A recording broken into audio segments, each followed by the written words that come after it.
Hi there, it's Mark, and welcome to Book Ramble.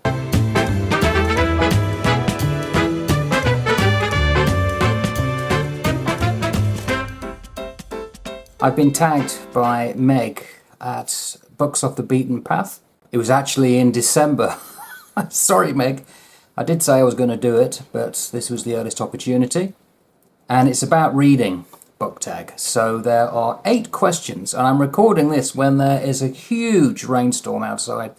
So I'm hoping that you can actually hear me. So question 1 is, what do you enjoy most about reading? Well, they do say that there is nothing as loyal as a book. And the books I choose to read, not all of them, and I'm no different to many others, are quite challenging, and that's the joy. They take you to places that you have never been, and times that you never lived, and thought that you may not necessarily agree or share. And that's a challenge, and that's a joy. It's the idea that if you read many books, you live or you experience many other lives. But if you don't read, you only experience and live one. I like that. So another joy is getting to grips with a writer like Oscar Wilde. I'm rereading The Picture of Dorian Gray, a much slower read than I thought, I must admit. And really it's focused on Lord Henry Wotton. He's having a dinner party, has just had it, and he's having this conversation or overhearing this conversation from people at the table. And you think, what's this got to do with the story? And I'm trying to work out whether there are in fact foreshadowings here. I don't think so. It was more like Oscar Wilde trying to put something into the book. And that's a challenge. Again, am I fully understanding the book, the flow, and so on? And I just love that. I think reading takes you to places that it opens up the mind. And the joy is once you have studied a book, and nearly all books need study. The Iliad. It's a foundation stone to Western culture. And as you read it, boy, do you need to do some research.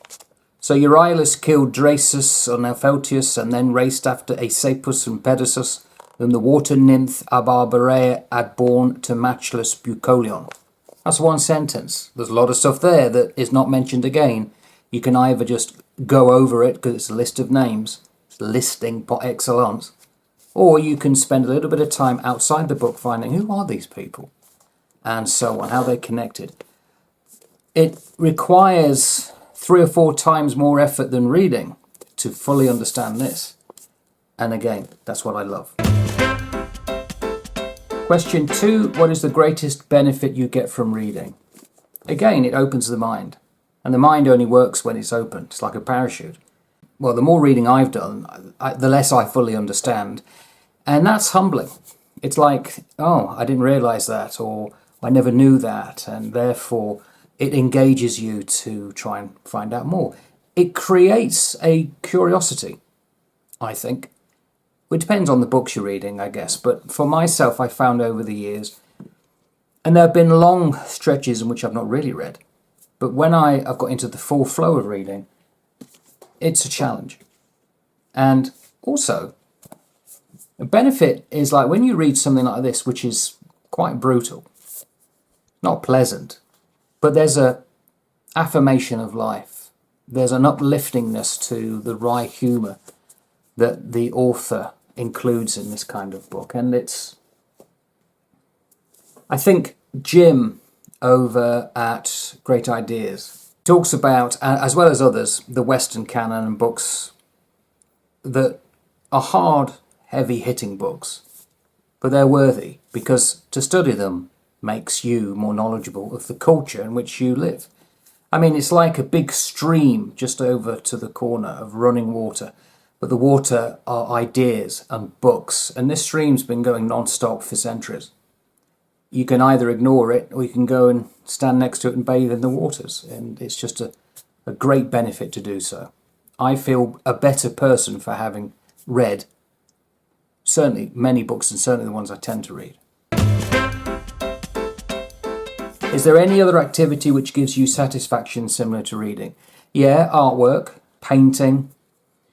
I tended years ago to do sculpture and unusual pieces of work. So I worked at a home for the elderly blind when I was doing my degree, and I did some installation pieces for people who didn't know the area. It was a map in which you can touch and it will talk to you. Abstract shapes that effectively told them where they were in relation to the main shops and the buses and so on. And that was there for years. I also did a piece of an open book in which an elderly lady could read in Braille, but it also had textures to do with the mall, because she wasn't from Plymouth, where I was working. She was from London, didn't really know Dartmoor, had physically never seen it. And therefore it was to do with the moors and the sea, the different kind of textures, and they can see certain colours. So that's what I love. Now I tend to focus or put that kind of joy into doing or generating the thumbs for the channel. I really do like doing that. So overall, I've struck lucky. I'm incorporating my love of art and my love of literature.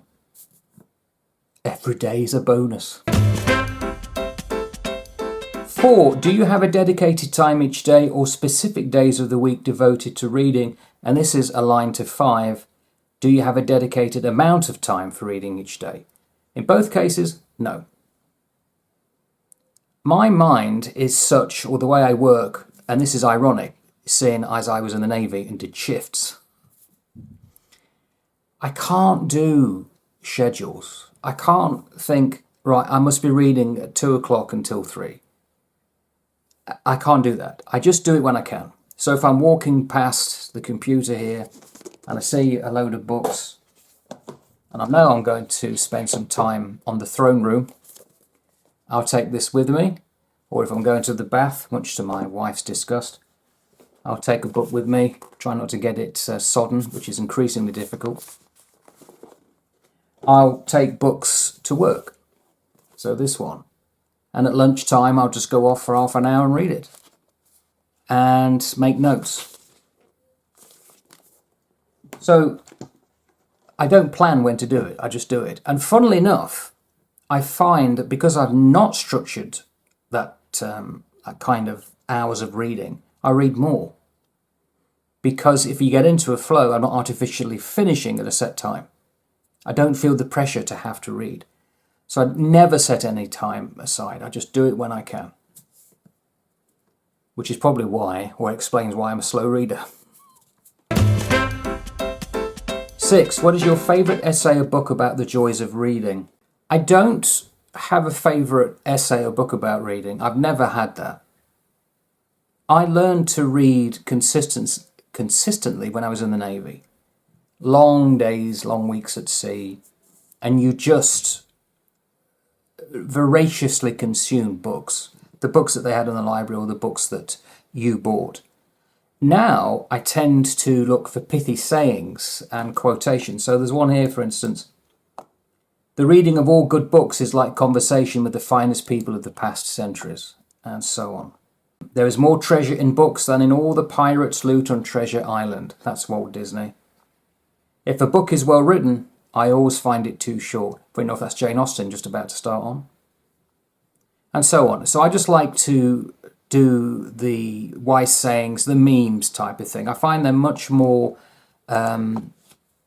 inspiring than an essay or a book.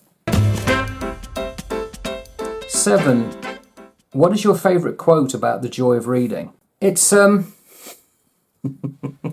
it's my humour, I guess. If my book is open, your mouth should be closed. That's it. And 8, if you were denied time to read or access to books, how would you cope? Well, there was obviously times when I was. And I got used to, in the Navy, I just did scenes in my head. So, for instance, I'm making this up now. I don't think, it wasn't this book. But imagine I was reading a book. I think, if I remember, it was Magician by Raymond E. Feist. Pug. And he'd got to midkemia. think that's the name of the planet he goes to, the Serani. And suddenly I lost the book. Never found it again. And I thought, oh, how does that end? So rather than despair, I just carried on the story in my head and imagined where it would end. When I came to read the book later, nothing like the book, but there you go. It's just the way it is. So, no, if I were denied time to read, I'd just carry on the stories in the head, or try and remember those things that I had read. And specifically, what I do like to do, even now, I like to take, for instance, this one here.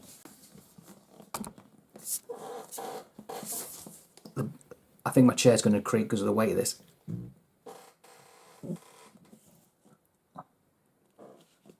It's like a ship at sea. See that on my knees. Shakespeare. Look at the size of this thing. It's ridiculously big. Wonderful. I'm reading King John. So if I were denied to continue reading it, I try and work out what I've read. And it's doing my head in, this play, King John.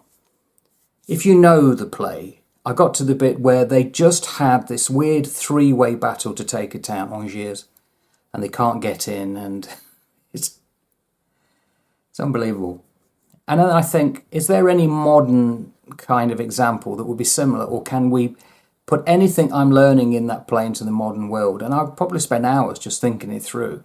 I've got this great gift, I guess. I know it is a gift because I know others say they can't do it.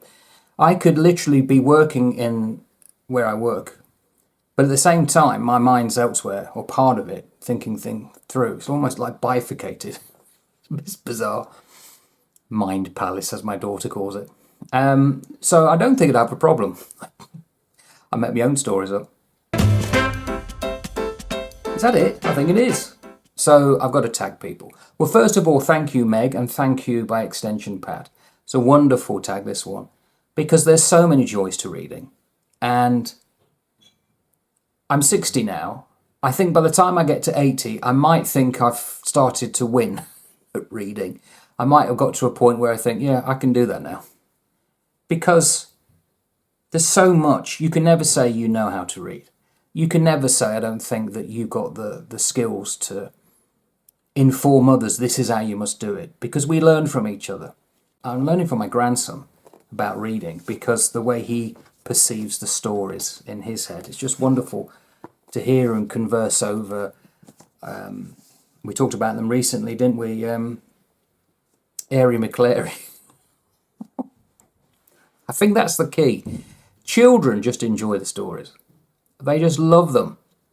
And they'll come out with some weird things from left field. I think that's what we need to do as adults. If we really are to enjoy books, don't get too po-faced about them. Don't think that they're too difficult. They're just words. Enjoy them. Find the fun in it. And if you really are struggling with some books, Oscar Wilde, The Picture of Dorian Gray, and he's at a dinner party, and I'm thinking, what's this got to do with anything? Perhaps it's got nothing. I should just enjoy it for that. Go where the flow takes you. That's the enjoyment of book, the comedy of it. And it should be fun. It should make you smile. But there you go. So about reading book tag, I'm going to now think of who to tag myself. So anyway, it's a great one. And thank you, Meg. Ta-ta for now.